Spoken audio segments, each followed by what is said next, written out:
लावून घेत. शुका सारिखे पूर्ण वैराग्य जाचे, वसिष्ठा परिज्ञान योगेश्वराचे. कवी वाल्मिका सारिखा मान्य ऐसा, नमस्कार माझा सद्गुरु रामदासा. श्रीराम मला वाटते अंतरी त्वा वसावे, तुझ्या दासबोधासी त्वा बोध व्हावे. अपत्या परी पाववी प्रेम ग्रासा, महाराज या सद्गुरु रामदासा.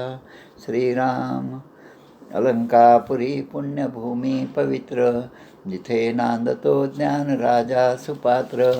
तया आठविता महापुण्य राशी, नमस्कार त्या सद्गुरु ज्ञानेश्वरासी. पुंडलिक वरदे हरी विठ्ठल श्री ज्ञानदेव तुकाराम. पंढरीनाथ महाराज की जय. जय जय रघुवीर समर्थ.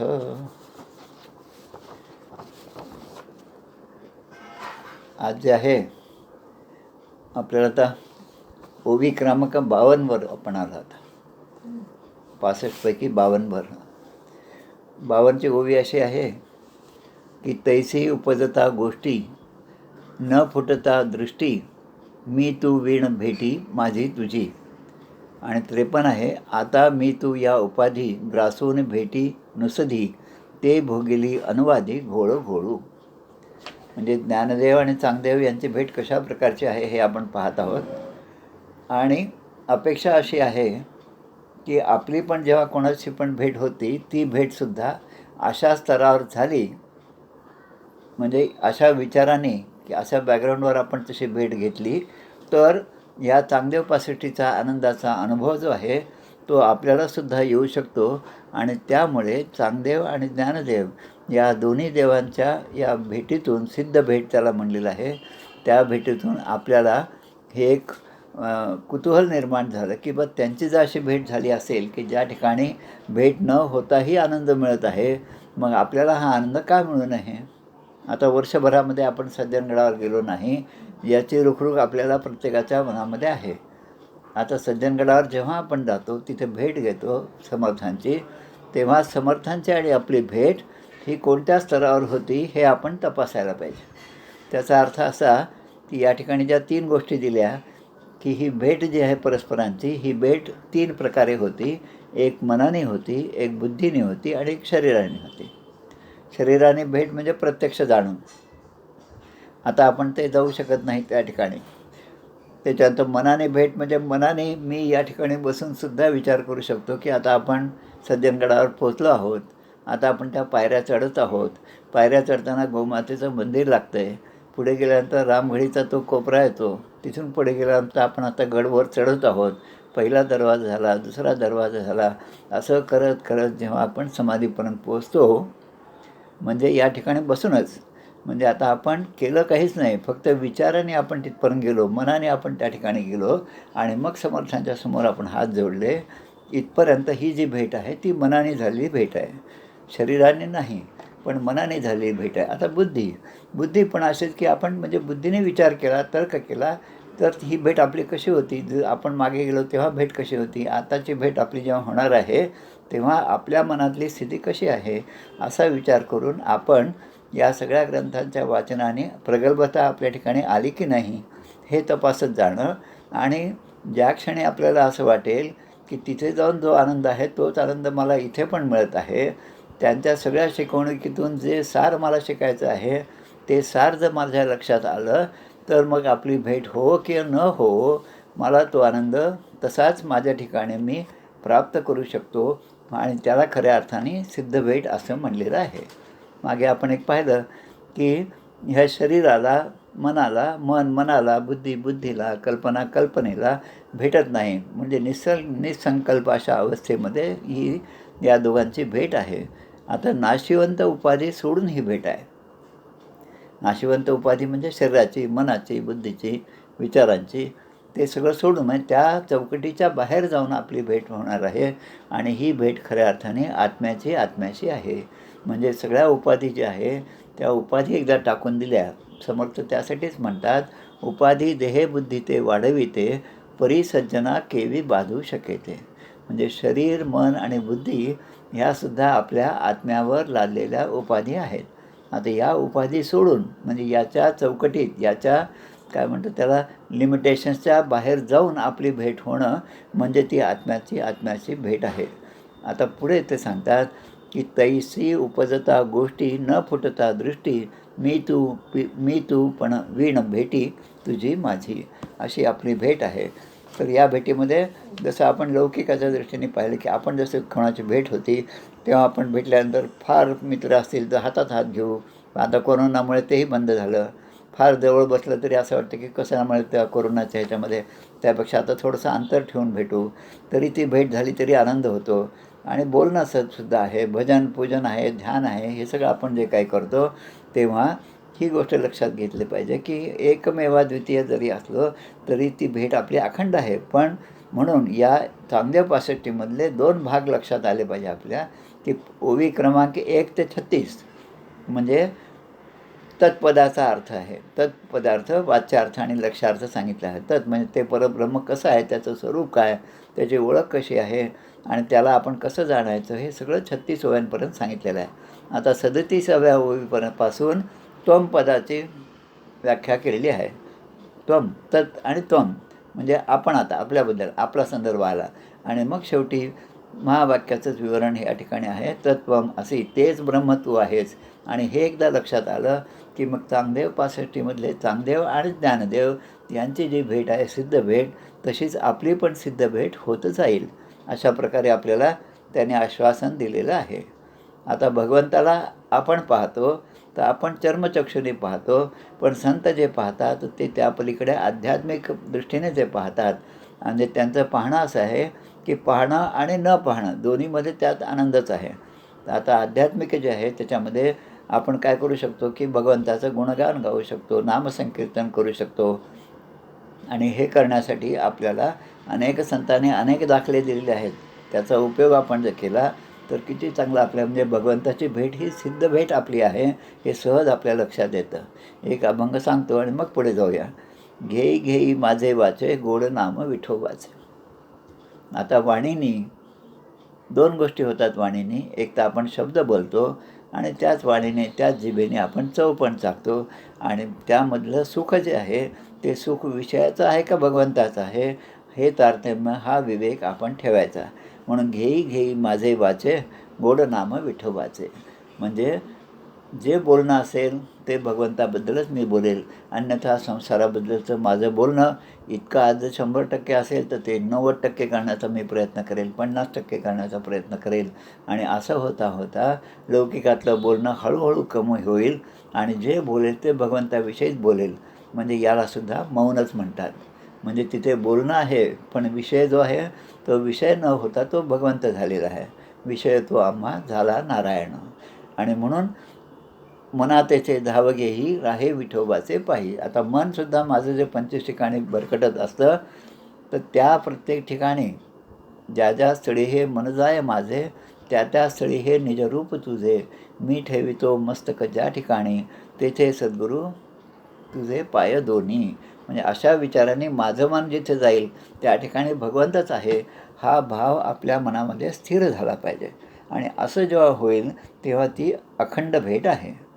आता अखंड भेटीचं अजून एक आहे की देह जरी गेला तरी भेट आहेच म्हणजे अखंड भेट. म्हणजे आता काही करायचं शिल्लक उरत नाही, देहाची उपाधी नाही. म्हणून सद्गुरू आणि सत्शिष्य यांची ही भेट जी असते ती अशाच प्रकारची असते.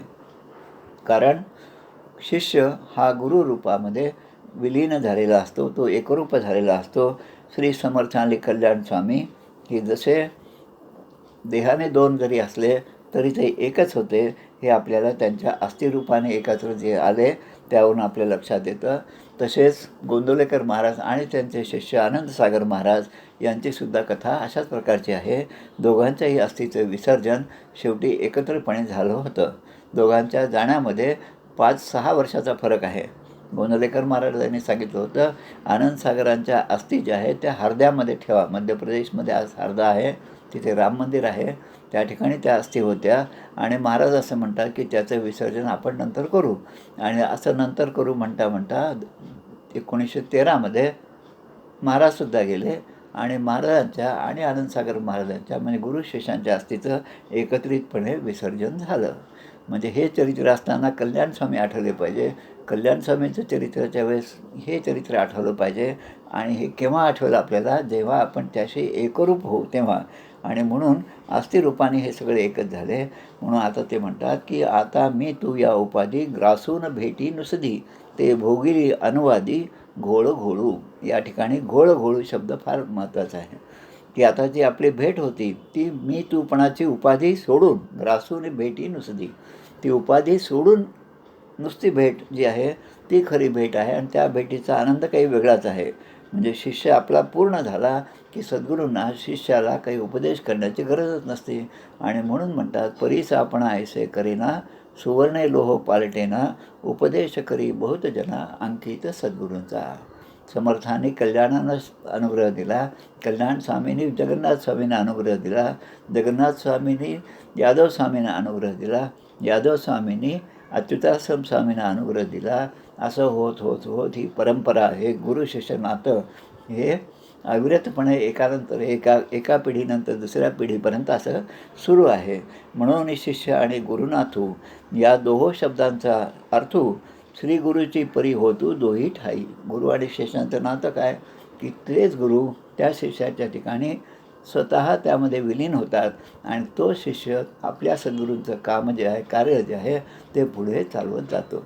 ज्ञानेश्वर महाराज आपल्या हरिपाठामध्ये म्हणतात दोही पक्ष पाही उद्धरती. दोही पक्ष म्हणजे सद्गुरू असताना, देहामध्ये असताना आणि सद्गुरू देहामध्ये नसताना निर्गुण रूपाने ते आपल्या शिष्याकडून तेच काम करून घेतात ज्यासाठी यांचा या ठिकाणी जन्म झालेला असतो. आता असा जो बोध आहे तो बोध होणं म्हणजे द्वैतभाव जो आहे मनामधला तो जाऊन आपण अद्वैताकडे जाणं. आणि त्याला आपण म्हणतो की तो अनुभव आहे, तो अमृतानुभव आहे. म्हणून माझ्या ठिकाणी पूर्णपणे मी मुरून राहिलेलो आहे असं जेव्हा कळलं, जसा पूर्ण दासबोध कळला, समर्थाने पूर्ण दासबोध सांगितला, आपण कित्येकदा वाचलं, पारायण केलं. आता तो दासबोध आपल्याला किती समजला हे पाहायचं असेल तर आत्मारामासारखा ग्रंथ वाचावा. आत्मारामामध्ये सगळ्यात शेवटचा समास 5वा समास आहे. तो काय महत्त्वाचा आहे की त्यामध्ये स्वानुभव निरूपण आहे. म्हणजे आपण सगळं वाचलं, समजले आणि वर्तले. समजले, खूप समजलं, पण त्याप्रमाणे आपण वर्तलो की नाही, त्याप्रमाणे आपल्याला अनुभव आले की नाही हे तपासून पाहण्याचं जे आहे, म्हणजे मला तो स्वानुभव कसा आला या गोष्टीचा हे मी तपासून पाहिलं पाहिजे. आणि ते तपासण्यासाठी म्हणून आपल्याला या सगळ्या एक एक गोष्टी त्याने दिलेल्या आहेत. आता पुढे आपण जाऊ की त्या ब्रह्मबोधे ब्रह्मची झाला. म्हणजे हा दासबोधातली ओळी आहे, पहा, नाही आपल्या याच्यातलीच आहे. त्या ब्रह्मबोधे ब्रह्मची झाला, संसार खेद उडाला, देहो प्रारब्धी टाकला सावकाश. आता होणार ते होय नाका आणि जाणार ते जाय नाका, तुटली मनातील आशंका जन्ममृत्याची. दासबोधातली ओळी आहे, दशक 6 समास 2. आता जन्ममृत्यू जे आहे ते कोणाला आहे तर या देहाला आहे. कारण देह हीच उपाधी आहे. उपाधी देहबुद्धी ते वाढविते, परिसज्जना केवी बाधू शकेते. या देहाची उपाधी ज्याच्या ठिकाणी देहबुद्धी आहे त्यालाच हा अडसर आहे. अन्यथा संतांना या देहाचा अडसर नव्हताच. कारण ते देहातीत ते हित ते त्या अवस्थेपर्यंत ते पोचलेले असतात. आणि म्हणून तसा बोध आपल्याला झाला पाहिजे. आणि मग असा बोध झाला की मग माणसाचं बोलणं हळूहळू कमी होतं. आता मी तू या उपाधी ग्रासून भेटी नुसदी. म्हणजे सिद्ध भेटीत मी नाही आणि तू नाही, मग ही भेट कशी असेल तर ते म्हणतात की त्यातला जो आनंद आहे ते भोगिली अनुवादू घोळू घोळू. आता त्या घोळू घोळू म्हणजे आपण एखादी गोष्ट जेव्हा समजावून सांगतो दुसऱ्याला आणि ती खूप महत्त्वाची असली तर आपण काय करतो की तीच गोष्ट पुन्हा पुन्हा सांगतो.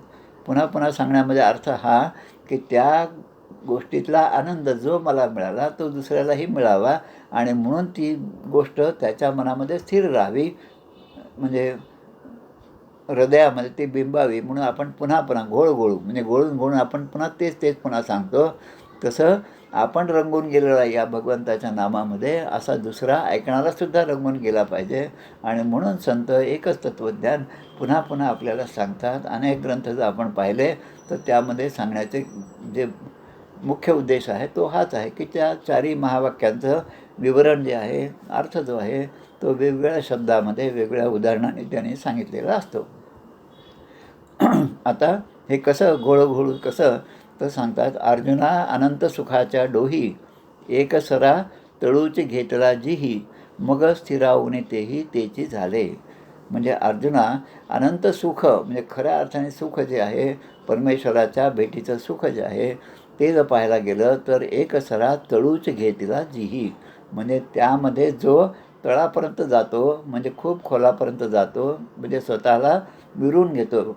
साखर जशी पाण्यामध्ये विरघळून जाते तसा हा साधक त्या परब्रह्माच्या स्वरूपाशी इतका एकरूप झालेला असतो की तो आता वेगळेपणाने दाखवता येत नाही.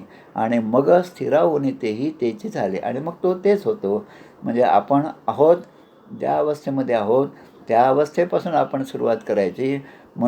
पशु असेल तर पशुने मनुष्य व्हायचं, मनुष्य असेल तर सज्जन व्हायचं, सज्जन असेल तर तो संत होईल, संत असेल तो त्याला देवत्व प्राप्त होईल, आणि देवत्व जे आहे त्याच्याही पलीकडे अजून प्रवास असेल तर प्रत्यक्ष भगवंताचं स्वरूपच होणं.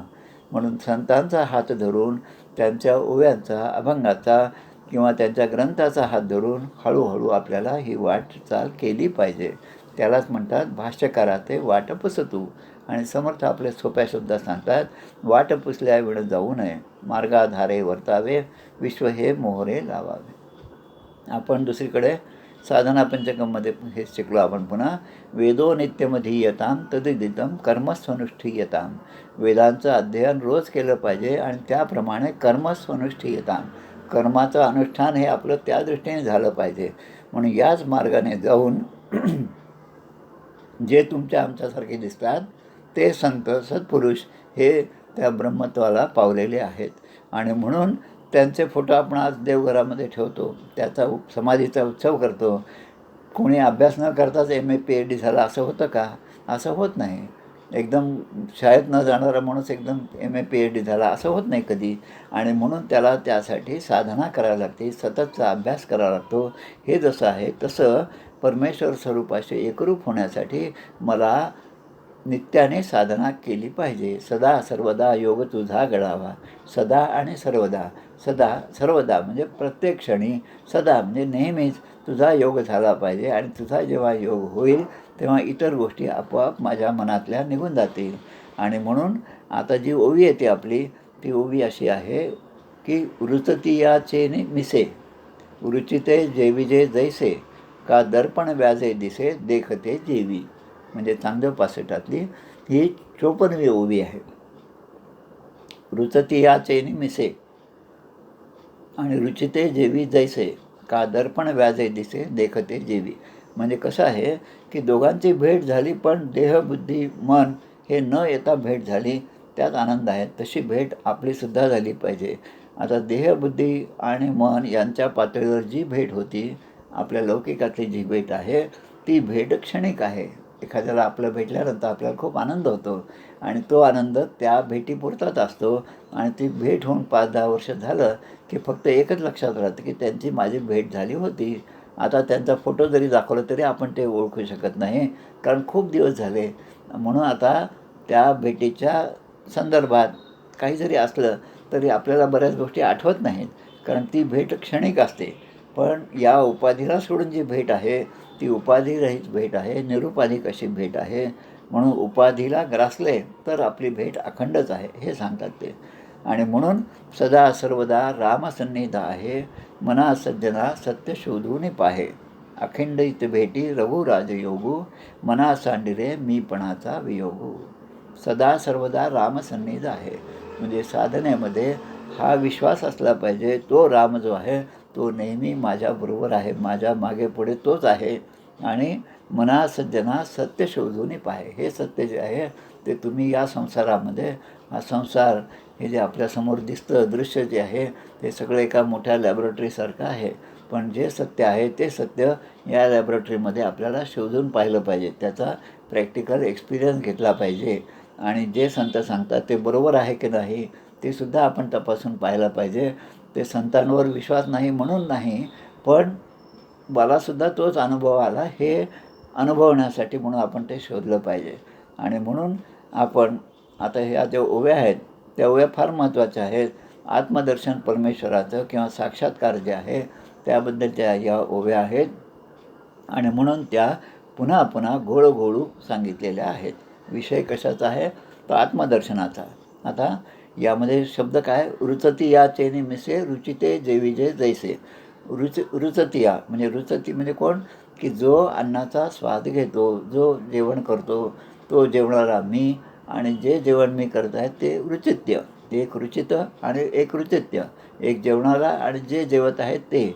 आता या ठिकाणी प्रश्न असतो की आपण जर जेवायला बसलो तर आपलं खाद्य जे आहे, भोज्य खाद्य जे आहे, तर ती चव जी आहे ती त्या पदार्थाची चव आहे का ती आपली चव आहे? म्हणजे रुची घेणारा म्हणजे मी रुचतीया, आणि ज्याची रुची घेतो ते रुचित्य.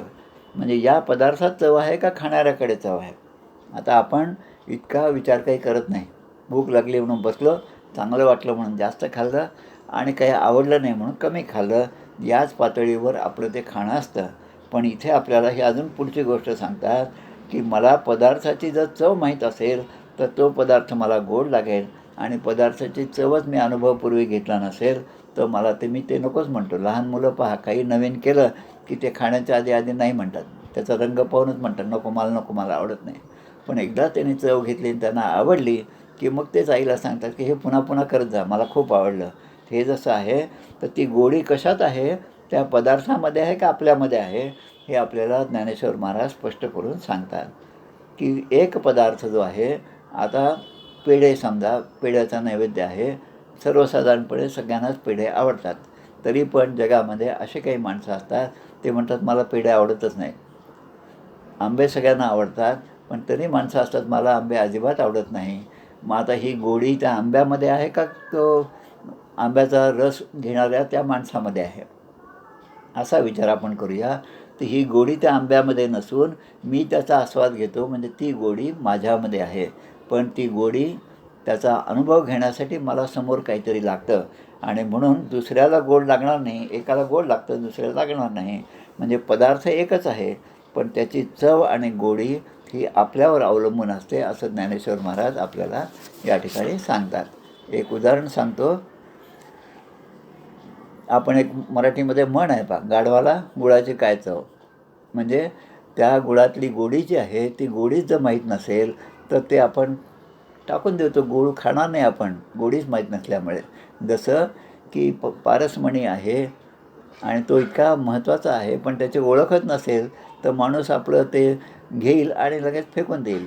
दुसरीकडे ज्ञानेश्वरीमधले दृष्टांत आहेत की कल्पतरू आहे, कल्पतरूची कल्पनाच नाही, आणि ते कल्पतरू जरी कल्पित असला तरी असं म्हणतात की त्याच्या झाडाच्या ज्या फांद्या आहेत त्याचं कंपाऊंड वॉल केली. म्हणजे त्याचा उपयोग काय केला तर दुसऱ्या लौकिकासाठीच केला, पण त्याचं मूळ जे स्वरूप आहे त्याची ओळख नसल्यामुळे असं आपल्याला झालेलं आहे. आता रामायण हा खूप छान ग्रंथ आहे, खूप ग्रंथ गोड आहे असं आपल्याला जेव्हा सांगतात तेव्हा तो ग्रंथ ज्याने पूर्वी ऐकला आहे त्याला त्यामध्ये गोडी येते. आम्हाला कॉलेजमध्ये शिकवताना आमचे सर सांगत होते की this theorem is very important and it has a beauty, असं ते म्हणायचे गणिताचे सर. आता एखाद्या गणिताच्या थेरममध्ये ब्युटी असते, and this is the theorem which I like very most. म्हणजे मला खूप आवडतो हा प्रमेय, हा सिद्धांत, असं जेव्हा प्राध्यापक सांगतात तेव्हा मुलं म्हणून आम्हालाही वाटायचं की अरे याच्यात काय गोडी आणि याच्यात काय एवढं आवड, असं वाटायचं. खरं म्हणजे हा शुष्क विषय आहे असं वाटतं.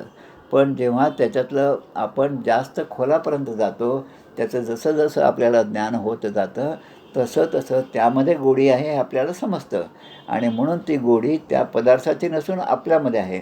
आता चांदीचं ताट आहे, चांदीची वाटी आहे, त्या चांदीच्या वाटीमध्ये आंब्याचा रस आहे. आता हे सगळं असताना जेव्हा आपण जेवायला बसतो तेव्हा आपल्याला आत्माराम आठवतो काय? आपल्याला आपल्यातला भगवंत आठवतो का? तर तेव्हा आपल्याला त्या सगळ्याचा विसर पडतो, आणि मी आणि माझं ताट आणि त्यातल्या वस्तू याच गोष्टीमध्ये आपण रमून जातो, म्हणजे विषयामध्ये आपण रमून जातो. पण त्या पलीकडे ही चव घेणारी जी माझी जीभ आहे, त्या जिभेच्या मागे जी शक्ती आहे, ती शक्ती आहे म्हणून मी ही चव घेऊ शकतो, असा विचार करणं प्रत्येक क्षणी, म्हणजे सदा सर्वदा योग तुझा घडावा, असा विचार आपल्याला येतो काय? तो येत नाही आपल्या ठिकाणी. म्हणून मी आत्मा असून मीच त्याचा आनंद घेत आहे, हा भाव आपल्या ठिकाणी असला पाहिजे. भगवंताच्या समोर बसल्यानंतर आपण डोळे मिटून बसतो. आता डोळे मिटून बसल्यावर बाहेर कोणीतरी आलं की लगेच आपण डोळे मिटलेले असतील तरी म्हणतो किंवा उघडे करतो आणि म्हणतो, पहा बरं कोणीतरी आलं दिसतंय बाहेर. म्हणजे डोळे मिटले तरी भगवंताच्या ध्यानामध्ये आपलं लक्ष नाही. कारण कान जे आहे ते ऐकण्याचं काम करतात. तसंच मन आहे, मनामध्ये सुद्धा आपल्यामध्ये काहीतरी शब्द योजना सुरू असतात. म्हणून मन बंद केले तरी पण आपलं बसल्याची क्रिया तर चालूच आहे आपली. म्हणजे मला एखाद्या गोष्टीतून आनंद पाहिजे म्हणून मी खातो, मला काहीतरी आनंद मिळावा म्हणून 4 ठिकाणी मी फिरतो, मला आनंद मिळावा म्हणून डोंगर, दऱ्या, चांगले सीन हे सगळं मी पाहायला जातो. पण हे सगळं पाहत असताना हा आनंद मला कोणामुळे मिळत आहे, हे जे अधिष्ठान आहे ते अधिष्ठान भगवंताचं आहे. म्हणून ते अधिष्ठान पाहणं, त्या अधिष्ठानाचा शोध घेणं आणि त्या अधिष्ठानापर्यंत पोचणं हे खरं म्हणजे संतांची भेट आहे.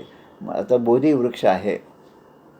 भगवान गौतम बुद्धांना त्या बोधिवृक्षाखाली साक्षात्कार झाला होता. आता त्या साक्षात्कार झालेल्या बोधिवृक्षाला पाहायला आपणही जातो, कित्येक जण जातात आणि त्या ठिकाणी उभे राहून नमस्कार करतात. आणि नमस्कार करताना जगातील खरा आनंद जो आहे त्या प्रत्येक पदार्थामध्ये आहे, तो आनंद गौतम बुद्धांना त्या वृक्षाखाली असताना त्याचा अनुभव झाला आणि मग तो अनुभव ते अखंडपणे अनुभव करू लागले. आता आपण त्या ठिकाणी गेल्यानंतर आपणही दर्शन घेतो त्या बोधिवृक्षाचं. पण त्याचे दर्शन घेत असताना आपलं लगेच शब्द काय असतो की आजचं जेवण मात्र खरंच छान झालं बरं का, आता उद्या माहीत नाही कसं काय मिळतं. म्हणजे आपलं डोळ्याने दर्शन आहे, देहाने दर्शन आहे, पण बुद्धी आणि मन मात्र पुन्हा त्या विषयांकडे धावत असते. म्हणून अशी भेट ही सिद्ध भेट होऊ शकत नाही, पण ती सिद्ध भेट होणे हे अगदी महत्त्वाचं आहे. आणि म्हणून जसं अखंड भेटीचा आनंद घेतात तशी सिद्ध भेट आपणही घेतली पाहिजे. आता एक दासबोधातलीच ओवी आहे, त्याचा विचार आपण करू. दासबोधामध्ये एक ओवी येते, वरती करून दाताळी श्वानपुत्र हाडे चघळी. आता श्वानपुत्र, कुत्रं जे आहे त्याला त्या हाडांमध्ये ते त्याची चव घेण्यामध्ये, ते चावण्यामध्ये त्याला आनंद मिळतो. आता तो आनंद असा मिळत जातो की त्याचाच तोंडातला भाग जो आहे तोच त्या ठिकाणी कापला जातो आणि त्याच्याच रक्ताची चव तो घेत असतो आणि त्याला असं वाटतं की यामध्येच खरं म्हणजे रस आहे आणि हेच खूप गोड आहे, असं तो करतो. आणि आपण आपल्यामध्ये सुद्धा हाच भाग आहे की आपण विषयांच्या ठिकाणी शोधत जातो, सुख शोधत जातो. म्हणजे आत्तापर्यंत हिवाळा होता तोपर्यंत पंखा आपल्याला नको होता, पंख्यामध्ये सुख आहे असं वाटत नव्हतं. आता उन्हाळा सुरू झाला की त्याच पंख्यामध्ये सुख आहे असं आपल्याला वाटतं. म्हणून जे जे पदार्थ आपल्याला एका क्षणी सुख देतात दुसऱ्या क्षणी ते सुख देत नाहीत, म्हणजेच त्यामध्ये सुख देण्याची क्षमता नाही, पण ती क्षमता आपल्यामध्ये असली पाहिजे. म्हणजे परिस्थिती कशी असली की पंखा असला काय नसला काय तरी पण जर मला स्वस्थपणे बसता आलं तर भगवंताच्या स्वरूपाशी मी एकरूप होणं याची काहीतरी सोय आहे. पण माझा आनंद जर दुसऱ्यावर अवलंबून असेल तर तो आनंद खरा निर्भेळ आनंद नाही. आणि संत जे आहेत, अज्ञानी जे आहेत, त्याच्यातला हाच फरक आहे. अज्ञानी माणूस जो आहे तो विषयामध्ये सुख शोधत जातो आणि ज्ञानी जो आहे तो विषयातही परमेश्वराला शोधतो. विषयातही परमेश्वराला शोधणे म्हणजे कसं की त्यामध्ये तो अनुभव त्याला येतो की जसं विषय तो आम्हा झाला नारायण. म्हणजे विषय तेच आहेत, तो उपभोगणारी माणसं पण तीच आहेत, पण एक संत आहे आणि एक तुमच्या आमच्यासारखी माणसं आहेत. म्हणून माणसांना त्या विषयापासून सुख आहे ते अगदी खालच्या स्तरावरचं आहे, पण संतांना त्या विषयामध्ये राहूनसुद्धा ते निर्विषय अशा परिस्थितीमध्ये राहू शकतात. हे तुकाराम महाराजच करू शकतात, हे संतच करू शकतात. म्हणून अशा संतांचा मार्ग आपण धरून त्या संतांच्या मार्गाने आपण जर चालत गेलो तर आपल्याला ही सिद्ध भेट सहजपणे प्राप्त होईल, हे या ठिकाणी आपल्याला सांगितलेले आहे. म्हणजे 52-53 आणि कदाचित आता ओवी 54 पण आहे. 54 तीच आहे, का दर्पण व्याजे दिसे देखते जीवी. आता दर्पणाचं उदाहरण 2-3दा या ठिकाणी आलं आणि म्हणून तो शब्द वापरतो घोळघोळू. म्हणजे तोच सिद्धांत चांगल्या प्रकारे समजण्यासाठी घोळून घोळून पुन्हा पुन्हा सांगता, का दर्पण व्याजे दिसे देखते जेवी. म्हणजे मला पाहायचं असेल तर मला समोर आरसा घ्यावा लागतो आणि आरसा घेतल्यानंतर मला त्यामध्ये पाहत असतो. आता हेच असं आहे, तसं आपली भेट त्या आरशामुळे माझ्या स्वरूपाचे किंवा माझं बिंब आणि त्या आरशात दिसणारं प्रतिबिंब. आता तो आरसा काढून टाकला तरी माझं डोकं, माझा चेहरा हा जिथल्या तिथंच आहे, तो काही कुठे जात नाही. तसं या ठिकाणी आपण जे चव घेतली, की आता समजा जेवणाचंच उदाहरण आपण घेतलं, की सगळे जेवायला बसलेले आहेत आणि एवढं त्यामध्ये काहीतरी तार येते. आता पूर्वी तार येत होती, आजकाल तार वगैरे येत नसते. तारेची जागा आता या मोबाईलने व्हॉट्सॲप मेसेजने घेतली, की आता मेसेज आला की कोणीतरी आपल्या जवळचं अत्यवस्थ आहे. खरं म्हणजे इथे पंचपक्वान्नाचं ताट समोर आहे. आता आता कोणीतरी अत्यवस्थ आहे असं म्हणल्याबरोबर ते ताटसुद्धा आपल्याला गोड लागत नाही. ते ताटसुद्धा आपण समोरून सरकवून देतो. आणि दुसरीकडे हाच अनुभव म्हणजे मी आणि माझी ऐसी आठवण हे जे आहे ना, विसरले जायचे अंतःकरण तो संन्यासी जाणं निरंतर. एखादा ॲक्सिडेंट होतो आणि दुरून आपण जेव्हा ॲक्सिडेंट पाहतो तेव्हा आपण म्हणतो, काय मुलं आहेत, कसे चालतात, चांगलं चालवता येत नाही का यांना, असं म्हणून आपण ते त्रयस्थ म्हणून त्या गोष्टीकडे पाहतो आणि आपल्या घरी निघून जातो. म्हणजे त्याचं दुःख आपल्याला तेवढं होत नाही. पण जेव्हा नंतर लक्षात येते की अरे तो ॲक्सिडेंट जो होता तो आपल्या ओळखीच्याच कोणामध्ये झाला, हे जेव्हा लक्षात येतं, म्हणजे मी आणि माझं यामध्ये जेव्हा माणूस येतो तेव्हा माणूस त्यामध्ये अडकून राहतो. आणि मग अशा वेळेस आपल्याला भगवंताचा विचार, हे अध्यात्म जे आहे ते अध्यात्मच आपल्याला त्या ठिकाणाहून आपल्याला तारून नेणार आहे. म्हणून प्रसंग असो उभरतेचा, परंतु नाम सोडू नये, अशी हे 54वी ओवी आहे. त्याचं विवेचन आपण पाहिलेलं आहे. आता 55वी ओवी फक्त म्हणूया आपण, त्या ओवीचं फक्त वाचून घेऊ आणि मग पुढे आपण उद्या पाहूया. आपण तैसी अप्रमेय प्रमेय भरली, मौनाची अक्षरे भली, रचोनी गोष्टी केली मेळी येची, येचे करुणी व्याज, तू आपण याते भुज, दीप दीप पडे पाहे निज, आपुले जैसे. म्हणजे ओवी 55 आणि 56 याचा विचार जो आहे तो आपण आता उद्याला करूया, उद्याच्या विषयामध्ये. जय जय रघुवीर समर्थ.